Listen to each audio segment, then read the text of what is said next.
Hi, my name is Antonio Alarcon. I am a clinical psychologist here. I work as a primary therapist for Evolutions. I am of Hispanic background, Cuban Ecuadorian, so I speak English and Spanish. I have a master's degree in clinical psychology. I've been in the substance abuse industry as far as treatment is concerned for the past 5 years. Background knowledge on the industry, part of the reason why I even came into the industry is I've been a touring musician since I was 16 years old. And pretty much throughout that life, in a life where substance abuse was actually not frowned upon. In many cases, I got to see a lot of people grow out of it, and other people actually fall into the depths and grips of addiction.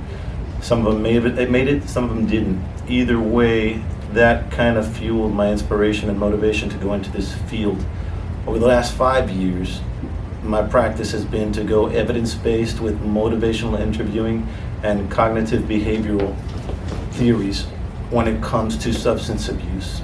I feel that at the root of almost any substance abuse problem, there always is a lack of self-esteem, which results in heightened bouts with depression, generalized anxiety, and such.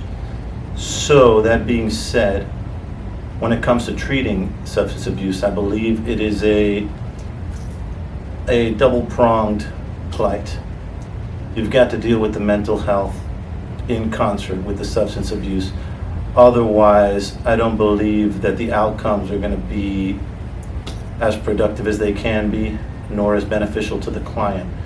One of the things that I have found is the first thing to show up once a client has detoxed is almost like pulling up the rug. Only once you've pulled up the rug can you see what actual flooring you're dealing with at the bottom. Only then can you see the holes and what it is that you want to do. That being said, when you have that moment of clarity, if you don't actually treat what lies underneath, then you often fall victim to covering it up again. So we have to deal with the underlying symptoms and the underlying problems.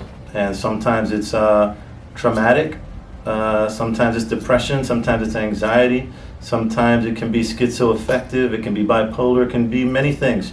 But whatever it is, what we cannot do is run from it or try to cover it, because in essence, that's what got us here in the first place. So we got to keep the rug up, treat the floor, and figure out what do we want to do with it. Once we've gotten to that point, then I feel another thing we have to do is take a proactive approach to our recovery and customize our own system. A system where we can view our goal, develop a plan of action that is sustainable by a self-produced system, something that we can realistically adhere to. If it's meetings, if it's weekly therapy, if it's sponsors, if it's a supportive family network, if it's all of those things, which ideally it would be, then we have to find a way to subscribe to it. And this is why I feel that people should take an active interest in designing and holding themselves accountable for their own recovery plan. That way, it is a recovery plan designed by and for them. That way, when they look to make any adjustments, it's not as if they are adjusting the desires of an outside party, but rather customizing their own plan and learning to be accountable for their own designs.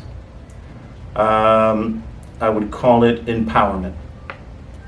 After all, when we get clean and we choose to go down that path of independence, along with the independence comes responsibility.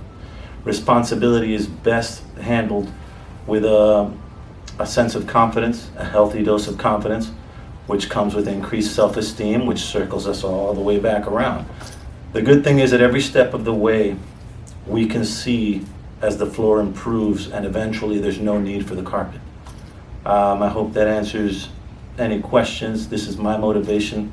This is my approach to dealing with substance abuse and dual diagnosis.